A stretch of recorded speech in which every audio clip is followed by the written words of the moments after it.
اسلام ایک مکمل دین ہے جو اللہ تعالیٰ کی طرف سے انسانیت کی ہدایت کے لیے نازل کیا گیا۔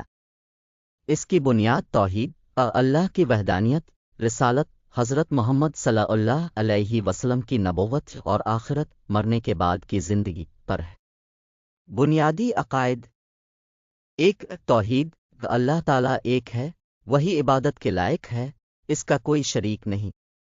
دو، رسالت، اللہ نے اپنے پیغام کو انسانوں تک پہنچانے کے لیے انبیاء بھیجے، جن میں آخری نبی حضرت محمد صلی اللہ علیہ وسلم ہے۔